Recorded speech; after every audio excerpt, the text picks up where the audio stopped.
দীপ্ত প্রতিদিনের ন্যায় আজও কাজের ফাঁকে বসে আছে। কখন আসবে জেমি, কখন তাকে কলেজে ছেড়ে দিয়ে আসবে। দীপ্ত প্রতিদিন তার সাইকেলে করে জেমিকে কলেজে ছেড়ে দিয়ে আসে। ব্যাপারটা সে আনন্দের সহিত প্রতিদিন করে থাকে, কিন্তু জেমি তা মোটেও আনন্দের সাথে নেয় না। কারণ জেমিকে প্রতিদিন সাইকেলে করে কলেজে যেতে মোটেও ভালো লাগে না। দীপ্তকে সে প্রতিনিয়তই বলে, দীপ্ত তুমি একটা বাইক নিয়ে নাও না। কিন্তু দীপ্ত তা পায় না, কারণ দীপ্তর যে সে সামর্থ্য নেই। সে কোনো রকমে চাষাবাদ করে সংসার চালায়। তার ফাঁকে জেমির প্রেমে আবদ্ধ হয়ে প্রতিদিন সে জেমিকে তার ভাঙ্গা সাইকেলে করে কলেজে ছেড়ে দিয়ে আসে। তাই কলেজে ছেড়ে দেওয়ার ব্যাপারটা দীপ্তর কাছে খুব মজাদার বিষয় হলেও জেমির কাছে ততটা মজাদার নয়। একদিন দীপ্ত জেমিকে সাথে করে নিয়ে কলেজের দিকে যাচ্ছিল। এমন সময় সাইকেলের চেন পড়ে যায়। জেমি প্রচুর রেগে যায়, কারণ তার কলেজে যেতে দেরি হচ্ছে। সেদিনও তাকে অনেক বকাবকি করে এবং বকাবকির মাঝে তাকে বলে, তুমি একটা গাড়ি নিয়ে নাও। কিন্তু বেচারা দীপ্তর ওই একই কথা, নেবে, সময় হলেই বাইক নেবে। এভাবেই ওদের ভালোবাসা চলতে থাকে। একদিন দীপ্ত তার এক বন্ধুর সাথে পরামর্শ করছিল কিভাবে একটা বাইক নেওয়া যায়, কিন্তু তার বন্ধু তাকে বোঝায়, বন্ধু তুই ওই মেয়ের জন্য যে এত কিছু করতেছিস, ওই মেয়ে কি আসলেই তোর থাকবে? সে তোর অবস্থা কি কখনো বুঝেছে? সে প্রতিনিয়ত তোকে একটা বাইক নিতে বলে। তার অর্থ কি? সে তোর অর্থকেই ভালোবাসে। আজকে সে বায়না ধরেছে তোকে বাইক নিতে বলতেছে, কালকে আর একটা বায়না ধরবে, পরশুদিন আর একটা বায়না ধরবে। এভাবে তার কয়টা বায়না তুই পূরণ করবি? অতএব একসময় দেখবি সব জমি জায়গা বিক্রি করে তুই পথের ভিখারি হয়েছিস। অতএব বাদ দে ওসব মেয়ের কথা। তখন দীপ্ত বলে, না রে, সে আমাকে সত্যি ভালোবাসে, ওকে ছাড়া আমি কোনোভাবেই থাকতে পারবো না। এরপর পরের দিন দীপ্ত বসে আছে সাইকেল নিয়ে তার গার্লফ্রেন্ডকে কলেজে ছেড়ে দিয়ে আসার জন্য। কিন্তু এসে সেই একই ঘটনা, তার সাইকেলটা সেদিনও নষ্ট হয়ে যায়। কিন্তু জেমি এবার পুরোপুরি বিরক্ত হয়ে যায়। তার নজর পড়ে যায় একটি বাজে ছেলের দিকে। ছেলেটি তার বাবার একমাত্র পুত্র, সবসময় বাইকে করে চলাফেরা করে। বিষয়টা জেমির কাছে খুব ভালো লাগে, তাই সে প্রতিনিয়ত সেই বাজে ছেলেটার দিকে দৃষ্টি দেয়। এভাবে আস্তে আস্তে জেমি সেই বাজে ছেলেটির দিকে একটু আকৃষ্ট হতে থাকে। আর সেই বাজে ছেলেটি হচ্ছে প্রীতম। প্রীতমও আস্তে আস্তে জেমির দিকে দৃষ্টিপাত করতে থাকে। একদিন জেমি এবং দীপ্ত ঘুরতে বেড়াতে যায়। দীপ্তর কাছে ফোন বলতে একটি বাটন ফোন, কিন্তু তাদের পিছু পিছু সেই বাজে ছেলেটি অর্থাৎ প্রীতমও যায়। একসময় দীপ্তকে জেমি ছবি তুলতে বলে, কিন্তু বাটন ফোনের ছবি কি আর হতে পারে। দীপ্ত ছবি তুলে যখনই জেমিকে দেখায়, জেমি রেগে যায়, এমনকি তার ফোনটা সেখানেই একটা আছাড় মেরে দেয়। এরপর সেই বাজে ছেলে অর্থাৎ প্রীতমের কাছে চলে যায় জেমি। প্রীতমের কাছে গিয়ে জেমি প্রীতমকে বলে, ভাইয়া তোমার ফোনে কি একটা আমার ছবি তোলা যাবে? তখন প্রীতম বলে, কেন যাবে না, অবশ্যই যাবে। এরপর জেমি প্রীতমের মোবাইলে ছবি তোলে এবং সেখানেই তার মোবাইল নাম্বার দিয়ে প্রীতমকে বলে ছবিটা যেন তার হোয়াটসঅ্যাপে পাঠায়। এর মাঝেই শুরু হয় তাদের দুজনের ভাবের আদান প্রদান। তারপর থেকে জেমিকে যেন জয় করে নেয় প্রীতম। দীপ্ত শুধু হতভাগার মতো হতভম্ব হয়ে চেয়ে দেখল, কিন্তু কিছু বলতে পারল না। তারপরের দিন দীপ্ত সেই একই ভাবনা নিয়ে সাইকেল নিয়ে দাঁড়িয়ে থাকে জেমি আসার অপেক্ষায়। কিন্তু জেমি আসে ঠিকই সেদিন, তবে কলেজে যাওয়ার জন্য সেদিন আর দীপ্তর সাইকেলে চড়ে না, প্রীতমের বাইকের পিছনে চড়ে। এই দৃশ্য দেখে দীপ্ত অনেক মনে কষ্ট পেলেও প্রকাশ করে না, মনের কষ্ট মনেই চাপা রাখে। এরপর থেকে সে প্রতিদিন প্রীতমের সাথে কলেজে যায়।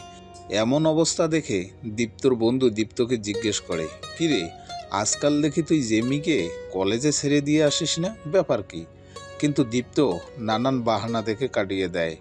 এমন সময় জেমি প্রীতমের সাথে তার কলেজের দিকে যাচ্ছিল। তখন সে তার বন্ধুকে বলে, কিরে দেখ না দীপ্ত, ওটাই তো তোর জেমি, তাই না? তাহলে জেমি কি এখন তোকে ভালোবাসে না?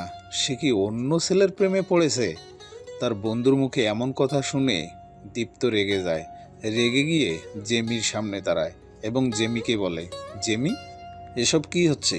তুমি প্রীতমের বাইকে করে প্রতিদিন কলেজে যাওয়া আসা করো কেন?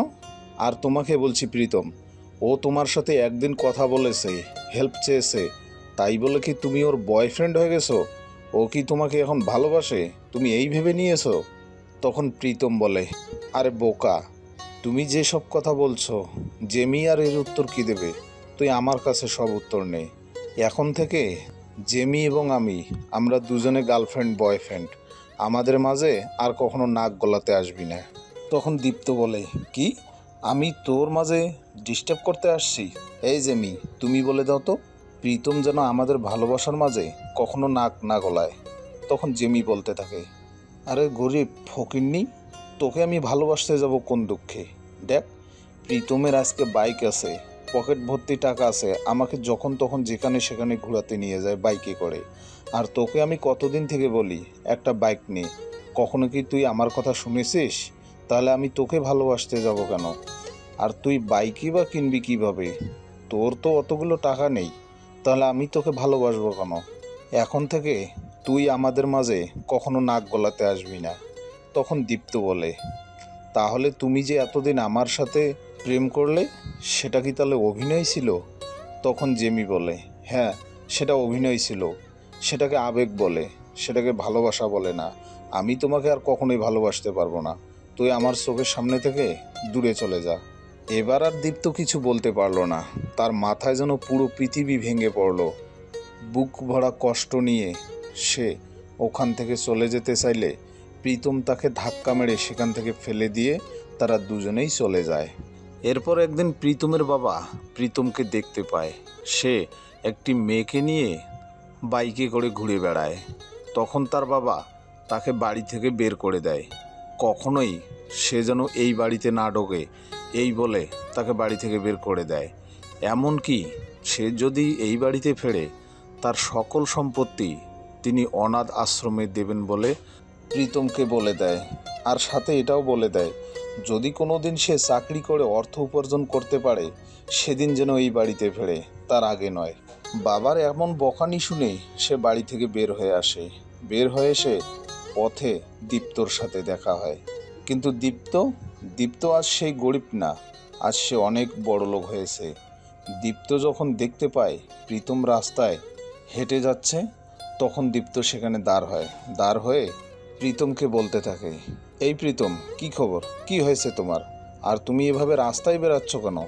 তখন প্রীতম দীপ্তকে বলে দেয় তার বাবার সব ঘটনা।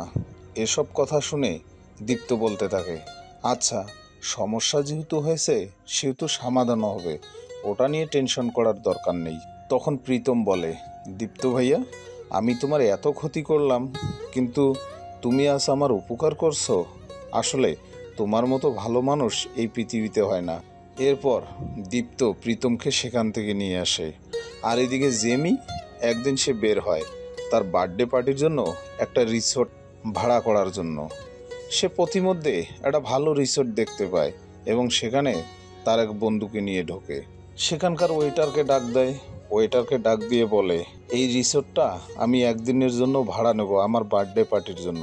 তোমার মালিককে পাঠিয়ে দাও তো, আমি আলোচনা করব। আর তাকে এটাও জানায় তাদের জন্য একটু পানি খাওয়ায়, কারণ তাদের পানির খুব তৃষ্ণা পেয়েছে। জিমি এবং তার বন্ধু সেখানে বসে একটু ওয়েট করতেই দীপ্ত তাদের জন্য পানি নিয়ে আসে। দীপ্তকে দেখে জেমি তাকে তিরস্কার করে বলতে থাকে, তাহলে তুই এখানে চাকরি নিয়েছিস? হ্যাঁ, কত টাকা বেতন পাস তুই এখানে চাকরি করে? তখন দীপ্ত বলে, ম্যাম, নিন, আগে পানি খান, তারপর সব শুনুন। এবার জেমি বলে, তোর হাতে আমি পানি খাবো? সেটা কখনোই না, আমি বেঁচে থাকতে। এই বলতে বলতে বোতল থেকে পানি ফেলে দিতে থাকে জেমি। তারপর হাত থেকে বোতলটাও ছুঁড়ে মারে। দীপ্ত যখন বোতলটা কুড়াতে যাবে, এমন সময় প্রীতম এসে দীপ্তর হাত ধরে এবং বলতে থাকে, স্যার, এটা তো আমার কাজ, আপনি এটা ধরতে যাচ্ছেন কেন? আপনি ম্যামের সাথে কথা বলেন, আমি এটা তুলে নিচ্ছি।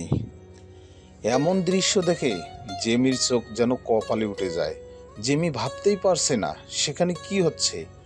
যে প্রীতম একজন বড় লোকের সন্তান, সেই প্রীতম গরিব দীপ্তকে স্যার বলে সম্বোধন করছে। বিষয়টা তার কাছে যেন এলোমেলো লাগছে। তখন প্রীতম বলতে থাকে, জেমি, আসলে তোমাকে আমি বলেছিলাম না আমি একটা ভালো জব করি, বড় চাকরি করি? কিছুই করি না আমি দীপ্তর এই রিসোর্টে ওয়েটারের দায়িত্বে আছি। আর আজকে যে এই রিসোর্টটা দেখতে পাচ্ছ, এটার মালিক হচ্ছে এই দীপ্তই। তোমার সাথে প্রেম করার পর এটা বাবা যখন জানতে পারে, তখন বাবা আমাকে বাড়ি থেকে বের করে দেয়। তোমার সাথে যে আমার ঘুরে বেড়ার খরচ, এখানে চাকরি করে আমি সব সরবরাহ করি। দীপ্ত স্যার আসলে ভালো মানুষ। আমি এত ক্ষতি করার পরেও উনি আমার কখনো ক্ষতি করেনি, আমার সবসময় উপকার করে গেছে। আজকে যদি আমি এই চাকরিটা না পেতাম, হয়তোবা আমার বাবার সম্পত্তি, আমার বাবার ভালোবাসা আজকে কিছুই আমার কপালে জুটতো না। এবার জেমি তার ভুল বুঝতে পেরে সে বলতে থাকে দীপ্তকে, দীপ্ত, আমি না জেনে অনেক বড় ভুল করেছি, প্লিজ তুমি আমাকে ক্ষমা করে দাও। জেমির মুখে এমন কথা শুনে দীপ্ত মুচকি হেসে বলতে থাকে, আসলে জেমি, তুমি যদি মনে করো যে তুমি অনেক বড় ভুল করেছো, তাহলে আমি কখনোই তোমাকে ক্ষমা করতে পারবো না। কারণ তুমি আমার বিবেকের আদালতে আজকে আসামি হয়ে দাঁড়িয়েছো। তোমাকে আমি কখনোই ক্ষমা করতে পারবো না। তুমি আমার ভালোবাসাকে কখনো বোঝোনি। তুমি বুঝেছো সবসময় অর্থকে।